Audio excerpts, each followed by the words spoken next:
हमारे दुखों का मूल कारण, सबसे बड़ा कारण क्या है, ये हमसे प्रश्न किया गया है कि इस पर आप कुछ बोलिए कि प्राणी दुखी क्यों है, सबसे बड़ा दुख का कारण क्या है। दुख तो बहुत हैं, किंतु जितने भी दुख हैं उनका कारण बताइए आप। देखिए, 3 तत्व हैं, ब्रह्म, जीव और माया, बस। इसके अतिरिक्त और चौथा कोई तत्व इस सकल सृष्टि में, अनंत कोटि विश्व ब्रह्मांड में, इस ब्रह्मांड के अलावा जितने ब्रह्मांड हैं सब में, सबके पास केवल एक ही प्रश्न है कि हम दुखी क्यों हैं, हम सुखी कैसे हो सकेंगे, सुख हमें कैसे मिलेगा, कहाँ सुख है, कैसे प्राप्त कर सकते हैं, बस। तो दुखों का कारण पहले वो समझ लीजिए। प्राप्त कैसे होगा सुख, दुख मिटेगा कैसे, ये बाद में देखेंगे किसी दिन। पहले दुख का कारण पूछा है तो हम दुख का कारण ही बताएंगे।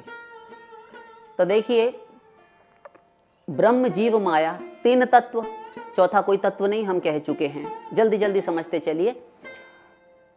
एक ब्रह्म है अर्थात भगवान, एक माया है, ये भगवान की निकृष्ट शक्ति, अपरा शक्ति, बहिरंगा शक्ति, और मध्यस्थ है यह जीव।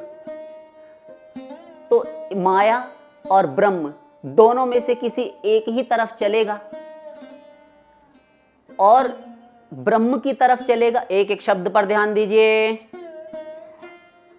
ब्रह्म की तरफ चलेगा तो माया ब्रह्म की तरफ चलने वाले को पकड़ नहीं सकती, देख नहीं सकती। विलज्जमाना यस्य स्थातुमीक्षा पथे मुया मायां तु परैत्यभिमुखे च विलज्जमाना। माया झेप कर, घबरा कर रास्ते से ही भाग खड़ी होती है, भक्त और भगवान के सामने से, स्वरूप शक्ति के सामने से, भक्ति के सामने से। तो ब्रह्म अर्थात भगवान परमात्मा के सामने माया नहीं खड़ी हो सकती। क्यों? क्योंकि सो दासी रघुवीर के, वह भगवान की दासी है। अब भगवान के सामने हिम्मत नहीं उसकी खड़ी होने की। तो ब्रह्म की यानी भगवान की तरफ ये जीव चला तो यह महापुरुष बन गया, संत हो गया। और भगवान के भक्तों को, संतों महापुरुषों को माया कभी नहीं लगती। तो जो दुखी है, तो भगवान के भक्तों को माया नहीं लगती तो दुखी क्यों हुआ? तो दुखी इसलिए क्योंकि अब तक जो माया से मुक्त हो गए, भगवान की शरण में जाकर भगवान की कृपा प्राप्त करके वो माया मुक्त हो गए, उनके दुख निवृत्ति हो गई, अत्यंता भाव हो गया दुखों का। अब बचे मायाबद्ध, जिनको माया ने पकड़ रखा है। हाँ, तो माया ने क्यों पकड़ा, ये प्रश्न सहज उठता है। तो माया ने एक दिन पकड़ा ऐसा नहीं, यह मायाबद्ध सदा से था। कोई एक दिन ऐसा नहीं आया, एक भी दिन ऐसा नहीं आया। ये भगवान से सदा से बहिर्मुख था, विमुख था, पीठ किए है भगवान की ओर, और माया के ही विषयों में, माया रचित इस प्रपंच, इस संसार में ही फंसा हुआ है। और जब माया में लगा है तो माया ने इसको पकड़ लिया, इसका स्वरूप आच्छादित कर दिया माया ने। ये स्वरूपात्मिका माया होती है, स्वरूप आवरणात्मिका माया। ये आवरित कर देती है, जीव के स्वरूप को ढक देती है। वह पहचान नहीं पाता स्वयं को। नहीं पहचान पाता मतलब है तो यह विशुद्ध जीवात्मा, आत्मा। तो आत्मा में कोई दोष नहीं, सांख्य योग के अनुसार, गीता के अनुसार, दर्शन शास्त्रों में सब जगह यही बात कही गई, ब्रह्म सूत्र के भी अनुसार। किंतु जीवात्मा का अपना नित्य शुद्ध बुद्ध स्वरूप होते हुए, नित्य मुक्त स्वरूप होते हुए भी जीवात्मा को यह भ्रम हो गया। क्या भ्रम? माया अविद्या है, अज्ञान की जननी है। तो माया जब लगी तो इसको अज्ञान ने धर दबोचा, पकड़ लिया जीव को। और जीव में इतनी शक्ति नहीं है, क्योंकि जीव शक्ति विशिष्ट श्री कृष्ण का अंश है। एक एक शब्द पर ध्यान दीजिए, डिटेल नहीं करेंगे। जीव शक्ति विशिष्ट श्री कृष्ण का अंश है, माया शक्ति विशिष्ट श्री कृष्ण का अंश नहीं। माया शक्ति विशिष्ट श्री कृष्ण का अंश होता तब तो फिर माया में सदा सुखी रहता, फिर ये जो दुख हैं फिर इसको दुख होते नहीं। क्यों? क्योंकि जब उन्हीं का अंश है तो माया में सुखी रहता। किंतु माइक पदार्थों को हम भोगते हैं किंतु फिर दुख उठाते हैं। कितने ही पांचों इंद्रियों के पांचों विषय भोगते हैं फिर भी दुखी रहते हैं। इससे समझ में आता है। तो जीव शक्ति विशिष्ट श्री कृष्ण का अंश है। इसमें इतनी शक्ति नहीं। भगवान और स्वरूप शक्ति, योग माया, भक्ति, इनको माया नहीं टच कर सकती। श्री कृष्ण है सूर्य सम, माया है अंधकार, जहां सूर्य तहां माया नाही अधिकार। श्री कृष्ण सूर्य के समान है, माया अंधेरे अंधकार के समान है। जहां सूर्य है वहां अंधकार कभी खड़ा नहीं हो सकता, ठहरने की तो दूर की बात है। जीव में इतनी शक्ति नहीं है कि यह अंधकार को दूर कर सके, माया पर विजय प्राप्त कर सके। तब फिर इसे एक विशिष्ट शक्ति की आवश्यकता होगी। विशिष्ट शक्ति कैसे आएगी? भगवत भजन से, साधना से। भगवान कृपा शक्ति, कृपा के द्वारा इसकी माया निवृत्ति कराते हैं, दुख निवृत्ति होती है, सदा के लिए माया से छूट जाता है। तो ये दुख निवृत्ति का एक पंक्ति में, एक वाक्य में हमने आपको उत्तर दिया। दुखी है क्यों हमने पूछा तो बता दिया, माया ने इसको आवृत कर दिया, इसके स्वरूप को। जीवात्मा विशुद्ध सत्व था और शुद्ध तत्व था, नित्य अविनाशी तत्व था, किंतु जब इसने स्वयं को देह माना, भगवान से अलग हुआ, विमुख हुआ, बहिर्मुख हुआ, तब इसने स्वयं को देह मान लिया और फिर यहाँ पर आया संसार में, माया रचित संसार में, ब्रह्मांड में। तब यह भ्रमण करने लगा और अज्ञान के कारण स्वयं को स्त्री, पुरुष, बालक, वृद्ध, शरीर, जन्मने और मरने वाला, शरीर के साथ मैं मर गया ऐसा समझने वाला, उससे भी ज्यादा सर्वनाश इसका हुआ अधिक। तो फिर यह सोचने लगा कि हम हिंदू हैं, हम मुस्लिम हैं, हम सिख हैं, हम ईसाई हैं, हम यहूदी हैं, हम क्रिश्चियन हैं, हम पारसी हैं इत्यादि। फिर हो गए हम पाकिस्तानी हो गए, फिर देश भी बांट दिए इन्होंने। फिर ये कहने लगे कि हम जो है हम अरबी हैं, अरब देश के निवासी हैं, हम पाकिस्तान में रहने वाले, हम पाकिस्तानी हो गए, हम हिंदू हैं क्योंकि हिंदुस्तान में रहते हैं। इस प्रकार से बकते झकते हैं और यही बकने लगे। है तो केवल जीवात्मा, और शरीरों की यदि बात करें तो काला, गोरा, सांवला वो एक अलग बात है। डस्की कॉम्प्लेक्शन और गोरा और फेयर ये सब अलग है। शरीर सबके एक से, पांच भौतिक और सब एक जैसी चीज, सारी इंद्रियां वही। किंतु अपने आप को स्त्री पुरुष, हिंदू मुस्लिम, पारसी, पाकिस्तानी, मद्रासी, है ना, अमेरिका वाले मानने लगे, अपने आप को गुजराती, राजस्थानी, ये सब मानने लगे। और सर्वनाश हुआ तो फिर ब्राह्मण, क्षत्रिय, वैश्य, शूद्र, ब्रह्मचारी, गृहस्थी, वानप्रस्थी, सन्यासी, ये सब मानने लगे। एक जीवात्मा ने अपने इतने भेद कर लिए और अपना सर्वनाश स्वयं कर लिया। ये कारण है यह बंध गया।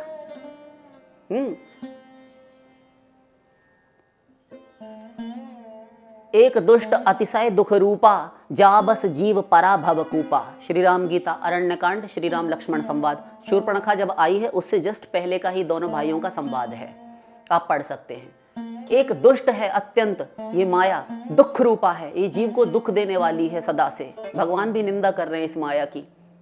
जा बस जीव परा भव कूपा, जिसके वश में होकर जीव भवकूप में गिर पड़ा, इस अज्ञानाच्छन्न अंधेरे कूप में, इस संसार सागर में ऐसा हो गया। तो दुख का कारण अपने स्वरूप की विस्मृति। एक पंक्ति में, एक वाक्य में ध्यान से सुनिए, अपने स्वरूप की विस्मृति हो जाना, अपना स्वरूप भुला देना कि मैं आत्मा हूं, उन भगवान का सनातन अंश हूं, अविनाशी हूं, मेरा जन्म मृत्यु इत्यादि नहीं होता, मुझ में किसी प्रकार का परिवर्तन भी संभव नहीं, मैं सदा एक अखंड रस हूं, नित्य सिद्ध तत्व हूं, मुझे किसी की आवश्यकता नहीं। किंतु जब शरीर के भीतर गया, अनेकों शरीर धारण किए, तो शरीर धारण कर करके जब मनुष्य बना, मनुष्य बन बन के अनेकों कर्म किए, तब फिर उन कर्मों के अनुसार जैसे जैसे कर्म किए, यो यथा कर्म कुरुते तदभि संपद्यते। बृहदारण्यकोपनिषद। जैसा कर्म करता है वह वैसा ही बन जाता है। तो फिर ये 84 लाख का चक्र शुरू हो गया। दुख। अब आगे चलिए, तो हमने गर्भ में, जब हम फिर गर्भ में गए तो इस जीव ने गर्भ में वचन दिया कि इस घोर गंदी दुर्गंधित जगह से, इस स्थान से निकालिए प्रभु, निकालिए, रक्षा कीजिए, अब आपका 24 घंटे भजन करूंगा, केवल आप ही का भजन करेंगे और कुछ करना ही नहीं। अब हमको देख लिया हमने, बहुत कष्ट है यहाँ पर। सुखदेव परमहंस 12 वर्ष तक पड़े रहे पेट में ही। तो जन्म ही नहीं लिया कि माया पकड़ लेती। हमारे पिताजी ये सब शास्त्र इत्यादि सुनाते हैं सबको, तो वे भी पेट में ही सुन लेते थे, गर्भ में, सुखदेव परमहंस। तो उन्होंने सुना था कि माया लग जाती है, तो उन्होंने कहा हम जन्म ही नहीं लेंगे, पेट ही में सही है। हाँ? तो इस प्रकार वचन दे दिए भगवान, और संसार में आए तो माया ने पकड़ लिया और फिर से लग गए इसमें, और पूर्व के जन्म के ही समान अथवा उससे भी अधिक बदतर जीवन हो गया। पूर्व में यदि थोड़ा बहुत यत्किंचित भगवत स्मृति, भगवत स्मरण, पूजन इत्यादि किया भी होगा कभी, तो इस जन्म में और बर्बाद हो गए। कुसंग मिल गया, कभी अपराध कर बैठे अनेक कारणों से, और फिर पांचों इंद्रियों के पांचों विषयों के भोगों में लगे हैं। सत्संग सुना, कथाएं सुनी, प्रवचन सुने, लेकिन वैसे के वैसे ही बने रहे। भोग विषयों से तौबा नहीं की हमने, और इनसे कभी छूटने की कोशिश भी नहीं की कि इनसे छूटें, कि ये बहुत भोग लिया, अब कुछ नहीं रखा इनमें। और चलो भोग भोगे भी, 5 इंद्रियों के पांचों विषय, शब्द स्पर्श रूप रस गंध, एक एक इंद्रिय का अनंत अनंत संसार है, और ये यदि भोगे भी तो चलो कोई बात नहीं। अब इसके अतिरिक्त जो समय मिले, समय जो बचा भोग भोगा कर, तो अब उसे तो दे दे भगवान में, उसे भी नहीं देते। अरे क्या बात करते हैं आप जी, काम धंधे से, हम नौकरी से, ऑफिस से आवे और अब आए हैं, थोड़ा बीवी बच्चों घर परिवार में ना बैठें, बोले बतलावे ना, क्या आप भजन भजन हर समय करते रहते हैं। अच्छा चलो सबका हालचाल पूछ लिया, सबके साथ चाय कॉफ़ी पानी इत्यादि पी लिया, सबकी राजी खुशी योगक्षेम पूछ लिया, हाँ पूछ लिया, अब तो थोड़ा सा समय दो, 10-15 मिनट में ख़त्म कर दो। जहाँ तुम 1-1 घंटा लल्लो चप्पो करते हो, 10-15 मिनट में, 5 मिनट में काम चला लो। नहीं, 1 घंटा देंगे, सबके साथ बैठेंगे, बोलेंगे, बतियाएंगे, समय नष्ट करेंगे। अब 5-10 मिनट में भी खत्म कर सकते थे, लेकिन नहीं, हम पूरा 1-1 घंटा समय बर्बाद करेंगे, नष्ट करेंगे, अपना सर्वनाश करके छोड़ेंगे, हमने ठान रखी है। तो अब स्नान आदि करके अपना निवृत्त हो गए, अब आए और एकांत में जाओ, अपना साधना कर लो। अब तो कर लो महाराज, सबसे बिछड़े हुए थे सुबह से, तो अब घर में आकर सबसे बैठकर राजी खुशी पूछ ली, सबके साथ चाय पानी पी लिया, बोल लिए, बतला लिए। अब अपने कल्याण के लिए भी तो कुछ चेष्टा कीजिए। अब अभी देखिए ऐसा है कि अभी टाइम हो रहा है, वक्त हो रहा है, हमारे पास टाइम नहीं है, अभी हमें वहाँ जाना है, उससे मिलना है, एक फ्रेंड का फ़ोन आ गया और एक वहाँ ज़रूरी काम है, वहाँ बात बना बनू के निवृत्त हो गए, जान छुड़ा ली। फिर अब वहाँ से मिलकर आ गए, अब वक्त मिला है तो आए उसके यहाँ से, चलो ठीक है, हो आए, हाँ हो आए, तो अब 10-20 मिनट कुछ कर लो अपने कल्याण की चेष्टा, कुछ साधन। तो अब अरे अब डिनर का समय हो गया, अब सब लोग बैठे डाइनिंग टेबल पर इंतज़ार कर रहे हैं, जा रहे हैं, हम भोजन करेंगे, ठीक है चलो भोजन कर लो। देखिए अब मूड मत ख़राब कीजिए, हमारा खाना खाने दीजिए हमको परिवार के साथ बैठकर। तो ठीक है, अब दिन भर हम काम करके आए हैं, अब घर गृहस्थी हैं, अब हमको ये थोड़ी ना कि साधु महात्मा बनना, हमको ये भगवान हमसे नहीं होता। इतना सुबह पूजा पाठ कर लेते हैं हम, हो गया हमारा, इतना ही बहुत है, हम समझते हैं हमारे लिए इतना काफ़ी है, हमसे नहीं होता। अब सोने चले हम, दिमाग मत खाओ। अब लेट गए बेड पर, अब 1 घंटा 2 घंटा फ़ोन चलाया और सोशल मीडिया पर लगे हैं, इतने में व्हाट्सएप पर कोई आ गया, और फिर तब तक किसी का फ़ोन भी बीच में बज उठा, तो उसको भी रिप्लाई दे रहे हैं, कोई जवाब दे रहे हैं, और फिर वो शुरू हो गया, अब उससे बात हो गई, अब फिर इंस्टाग्राम, फिर फेसबुक, ओ हो, बस यही किए रहेंगे। अभी समय नहीं था 10-20 मिनट, और इन सब के लिए समय है पर्याप्त, कोई कष्ट नहीं। अब हो गई तसल्ली आपको, हाँ, तो ये दुनियादारी आपने सब कर ली, सबको जो मिले जिनसे उनसे भी, और जो नहीं थे फ़ोन के माध्यम से जुड़े, दृश्य अदृश्य, डायरेक्ट इनडायरेक्ट, सबसे आप मिल लिए, सबका हिसाब किताब रख लिया। अब तो थोड़ा सा कुछ कर लीजिए। क्या कर लें अब? अरे भजन नाम जब साधना कुछ कर लो। अरे क्या आप दिमाग खाते रहते हैं हमारा सारे दिन से, एक तो लेकर अब रात्रि आधी हो गई, अब 12-1 बज रहा, आपको वक्त दिख रहा है, ये भी कोई बकवास आप करते हैं, ये भी कोई बात है? दिन भर जो करते रहे और ये जो फोन कर करके परेशान किए रहे और सोशल मीडिया पे लगे, ऐसी खबर देखी वैसी खबर देखी, सब कुछ कचरा दिमाग में आया, वैसे ही सपने आने लगे। फिर रात्रि में, रात में भी चैन से नींद ना आए, इसलिए कूड़ा कचरा दिमाग में, मन मस्तिष्क में, बुद्धि में भर कर सोए। खुद अपना बंटा ढार करने पे आमादा हैं और फिर दोष दूसरों को लगाते हैं। काल ही कर्म ही ईश्वर ही मिथ्या दोष लगाए। और तब इन सब में से किसी ने भी, इंस्टाग्राम, फेसबुक और इन सब चीज़ों ने, इस फोन ने और लोगों ने, किसी ने दिमाग नहीं खाया इनका, महाशय जी का। लेकिन भगवान के नाम, रूप, लीला, गुण, धाम, संत, भक्त और गुरु के वचन, आज्ञा और इनकी भजन, इन सब ने दिमाग खराब कर दिया। इनसे इनका दिमाग खराब होता, मूड ऑफ होता है। ये दुर्दशा है। और फिर कहते हैं कि हमने ऐसा क्या किया था जो इतना दुख मिल रहा है, इस जन्म में तो हमने कुछ नहीं किया। यही पूर्व जन्मों में आप करते रहे हैं और आगे के जन्म का आप इस समय पर, वर्तमान में जो आप क्रियमाण कर रहे हैं ना, ये क्रियमाण कर्म है। ये पश्चात जन्म में, अगले जन्म में आपके भाग्य की संज्ञा, प्रारब्ध की संज्ञा पा जाएगा। यह आपका भाग्य बन जाएगा। फिर आप उधार खाता करेंगे, अगले जन्म को न्योता दे देंगे। यही कर रहे हैं। क्यों? इस जन्म के किए गए कर्म और ये फोन इत्यादि, ये सब आपके इस स्थूल शरीर से, इन आंखों से, इन नेत्रेंद्रिय से देखकर ये और सुनकर जितने विषय भोग रहे हैं, अतृप्त रह जाते हैं कुछ। ये सब सूक्ष्म शरीर और सूक्ष्म से कारण शरीर में प्रवेश कर जाते हैं और यही कर्म की संज्ञा पा जाते हैं। फिर यही संचित हो जाते हैं, धीरे धीरे निकलते हैं समय अनुसार। इसलिए संभल कर रहना चाहिए, सावधान रहना चाहिए।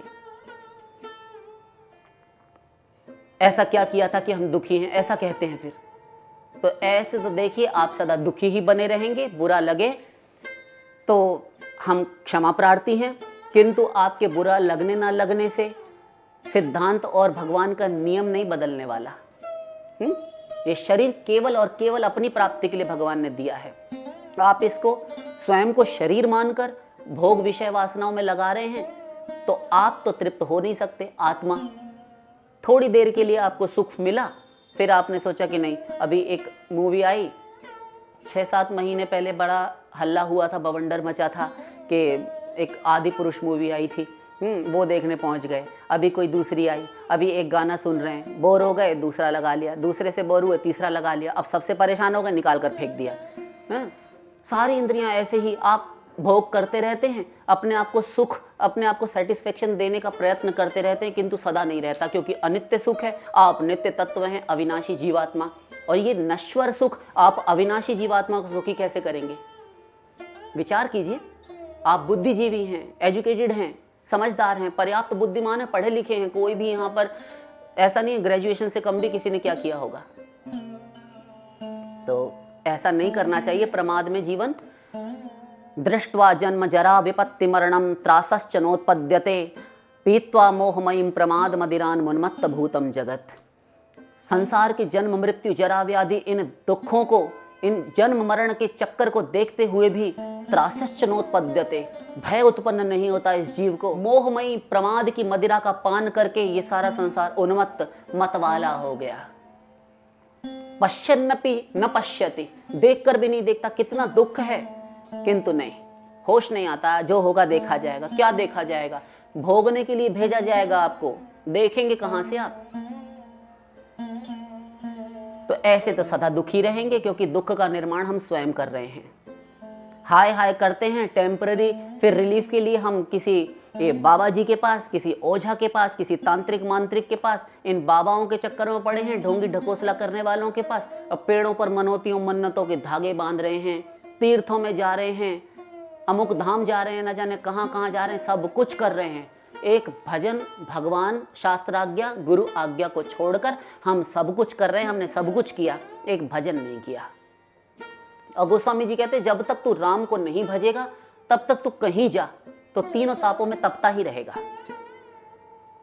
एक इस द्वार से नहीं मांगा जिसने, और शेष सब संसार में भीख मांगता फिरा, तो वह उसी श्वान की तरह हो जाता है जो घर घर एक एक रोटी के कुत्ते की तरह डोलता है ये गोस्वामी जी लिख रहे हैं विनय पत्रिका में, उसका भली भांति पेट कभी नहीं भरा उसी श्वान की तरह। देवी देवताओं के पास, इसके पास, उसके पास, संसारिक स्वजन संबंधियों के पास कैसे उदर पूर्ति होगी? जिसका तू अंश है, जो तेरा अंशी है, उसको छोड़कर तू अंश यहाँ संसार में माया रचित पदार्थों से सुख पाएगा? यह जड़ अपरा प्रकृति इस बहिरंगा शक्ति के द्वारा रचित है, तुम्हें सुखी कैसे कर देगी? ये इसके पदार्थ कैसे सुखी कर देंगे? नहीं कर सकते। तो होश में आना चाहिए। सब कुछ कर रहे हैं भजन छोड़कर, तीर्थों में जाएंगे, मंदिर जाएंगे, छोटी सी कोई चीज, 2 पुष्प, जरा सी कोई सामग्री भगवान को अर्पित करेंगे, कुछ जरा सा प्रसाद चढ़ाएंगे, व्रत भी करेंगे, एक छोटा सा कोई व्रत करेंगे, तो भी सब जगह बस सदा सब समय सर्वत्र सब देवी देवताओं से, भगवान से बस भोग, विषय, संसार, ये कूड़ा कबाड़ा करकट, बस यही मांगेंगे कि हमको बेटा दे दो, कि स्त्री दे दो, कि पति दे दो, कि हमको पुत्र दे दो, कि पिता दे दो, कि पत्नी दे दो, कि पति दे दो, हमको वर दे दो, एक कन्या दे दो, गाड़ी बंगला पैसा दे दो। सब जगह संसार मांगने के लिए जा रहे हैं, तीर्थों में जा रहे हैं, हर जगह पर हम बस यही हमारा गोरख धंधा रहता है। कभी भी हमने गर्ज की बेड़ियों, इन गर्ज की कड़ियों को नहीं खोलना जाना, इन श्रृंखलाओं को, इन जंजीरों को, कि हम गर्ज से मुक्त होकर कभी निष्काम प्रेम करके प्रभु से 2 आंखें निचोड़े उनके चरणों में, कभी कुछ बिना मांगे, कभी तो इन गर्ज को छोड़कर और कभी तो निष्काम आंसू भगवान के चरणों में डालें और भगवान को पुकारें कि प्रभु तुमने बहुत दिया और मैंने बहुत तुम्हारा दिया हुआ भोगा। एक तुम हो कृपा पर कृपा कर रहे हो और करते रहे, और मैं सदा खिलाफत ही करता रहा। तो क्यों दें वो आपको? क्यों दें? किस लिए दें? बताइए कारण, एक कारण बताइए। दे देकर मुकर जाते हो, फिर उनको वचन देते हो, फिर गर्भ में वचन दिया, अब भजन करेंगे, संसार में आए, माया की वयार लगी, हवा लगी, बस फिर चक्कर में पड़ गए, अब फिर मुकर गए। भजन करो, गुरु ने समझाया, संतों ने समझाया, शास्त्र आज्ञा, भगवान, अरे भाड़ में जाए, हम नहीं मानते शास्त्रों को, हमारी श्रद्धा नहीं है। आजकल कोई गुरु वुरु नहीं है, कोई संत नहीं है, सब ऐसे ही हैं, ढोंगी ढकोसला, ये सब मांगने खाने वाले हैं। ऐसा कहकर घोर अपराध कर बैठते हैं। कोई सच्चा संत भी यदि हो तो नाम अपराध आपको बिना मांगे फ्री में मिल जाएगा,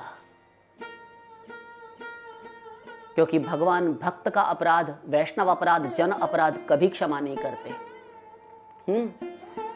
तो ऐसे ही पाप हम करते जाते हैं और भजन, भक्ति, सेवा, नाम जप, इन सब से, भक्ति से, सबसे दूर रहते हैं। और फिर भी उन्होंने तुम्हें खाने, पहनने, रहने के लिए रोटी, कपड़ा, घर, ये सब दे रखा है। वे ये नहीं कहते कि तुम हमारा पानी मत पीना, यदि तुमने जल पिया तो हम अपनी योग माया से कैसे, हमारे पास अनंत शक्तियां, भगवान सर्वसमर्थ हैं, सर्वसामर्थ्यशाली हैं, उसी जल में हम विष मिला देंगे और तुमने पिया तो मर जाओगे तुम। तो हमारा एक बार भी नाम नहीं लेते, बदतमीजी करते हो, हमारा दिया हुआ खाते, पहनते, ओढ़ते, बिछाते हो, हमारी खिलाफत करते हो, हमसे नैन तरेर कर चलते हो। भगवान ने ऐसा नहीं कहा। जो जल एक कीट पतंग पिएगा, जो घोर पापात्मा पिएगा, वही जो अजामिल पिएगा, वही एक महापुरुष पिएगा। कोई भी अंतर नहीं, सब मम प्रिय, सब मम उपजाए, सब पर मेरी बराबर दया है। तो इतने में ही सुखी रहना सीखो, फिर भगवान से कुछ मांगने का अधिकार नहीं, क्योंकि जब हम उनको दिए हुए वचन पूरे नहीं कर सकते तो फिर हम जो हमने कर्म किए उनका फल भोगें और आगे कुछ मांगे ना उनसे। क्यों? मांगने का हमारा मुंह नहीं ना, किस मुंह से जाते हैं हम मांगने के लिए? सोचना चाहिए, हमें लज्जा नहीं आती। और आगे की आगे देखी जाएगी, जो कर्म हम कर रहे हैं वो तो भोगेंगे ही, और फिलहाल तुम इससे अधिक मांगने के अधिकारी नहीं हो, क्योंकि तुम वचन दे देकर मुकरे हो अनंत जन्मों में। हम सब ऐसे ही हैं, सब आवारा बच्चे हैं हम भगवान के, कोई भजन नहीं करता, सब बिगड़ैल हैं। इतने में ही संतुष्ट रहो, फिर जो भगवान ने दे दिया, अधिक क्यों मांगे? क्यों पिता दिलाए उस बच्चे को सारी चीज, कुछ भी जो मांगे, कि जो पिता की सेवा ना करता हो, पढ़ाई लिखाई ना करता हो, मक्कारी करता हो, फिर वो परमात्मा प्रभु, ऐसा नहीं करना चाहिए। क्यों करें वो भगवान आपकी कामना पूर्ति? क्यों करें आपकी रक्षा इत्यादि? ताकि पूरी हो जाए कामना। जो आप फरियाद पुकार करें, दांत रिरियाकर और दांत खसोड़कर उधर खलाकर दिखाएं और भगवान पूरी कर दें, और फिर आप मदान्ध हो जाएं और आप अपना सर्वनाश कर डालें इन भोग विषयों को भोगते हुए। तो भगवान कहते हैं मेरा जीव है, मैं ऐसे नहीं देता, बाकी देवी देवता दे देंगे, मैं नहीं देता ऐसे, मैं सर्वनाश नहीं करता अपने भक्त का, मेरी शरण में रहो। और अभी घर में किसी को कुछ हो जाए बुरा लगेगा। घर में किसी को कुछ हो जाए या अपने ही चोट लग जाए, कुछ आदि व्याधि हो जाए, तो नींद छोड़कर 100 काम बिहाकर और सबसे पहले दौड़ेंगे डॉक्टर के पास या अन्य अन्य कार्य करते हुए। मैच आ रहा हो क्रिकेट और कुछ हो रहा हो या कोई मित्र आकर बैठ जाए, कोई पड़ोसी आ जाए, हर्ष उल्लास के साथ उठ बैठेंगे, अरे आइए आइए श्रीवास्तव जी, आप तो कभी आते ही नहीं, बस बैठ गए। अच्छी छन रही है दोनों में, 1 घंटा 2 घंटा पता ही नहीं चला कब बीत गया। भजन के लिए 2 मिनट नहीं दे सकते हम, नहीं दे, इतना बुरा हाल। कोई प्रोग्राम आ जाए, कोई सीरियल आ जाए, बस देखिए कैसे चलते हैं फिर रिमोट पर अपनी उंगलियां, सब कुछ देखेंगे। भजन से हम जान छुड़ाते हैं, जैसे छुआछूत का रोग होता है ऐसे। अपने पसंद के काम चौगुने चाव से करते हैं। किसी को घर में अपने ही चोट वोट लग जाए तो बिना सिखाए पढ़ाए, बिना उठाए, नींद भी अपने आप भाग गई, अपने आप ही गाड़ी पर हाथ गया और फटाफट चलाया और एक्सीलरेटर भी सही है और होश में बिल्कुल चला रहे हैं, गाड़ी ड्राइव कर रहे हैं, सब कुछ कर रहे हैं, एक भी गड़बड़ नहीं। भजन में मक्कारी, उधार खाता, कर लेंगे कर लेंगे कर लेंगे। तो अजी वो तो मजबूरी, आप तो ऐसी बात करते हैं। तो मजबूरी ही समझ के हम कह रहे हैं कि जैसे ये मजबूरी में, सही मजबूरी में ही करते हो, ऑफिस भी जाते हो मजबूरी में करते हो, और जो ये बच्चे हैं, स्टूडेंट्स हैं, ये मजबूरी में करते हैं, माताएं स्त्रियां घर में मजबूरी में ही काम करती हैं। सुबह उठने का किसका मन करता होगा, किंतु सब समय से बंधे हैं और नियम से बंधे हैं तो उठते हैं, मजबूरी है। ऐसे ही मजबूरी एक भगवान के भजन को भी बनाकर कुछ दिन के लिए अभ्यास कर लीजिए तो सारी बीमारी खत्म। और जब रस मिल जाएगा तो संसार के विषय रस छूट जाएंगे और दिव्य रस मिलता है भगवान के भजन में। जब लगते लगते कुछ दिन हम सही सही साधना कर लेते हैं, 8, 10, 20 दिन, 1 महीना, 6 महीना, तो सदा सदा के लिए जो अनादिकालीन संसार में और माया में जाने का जो अभ्यास है ना, वह छूट जाता है।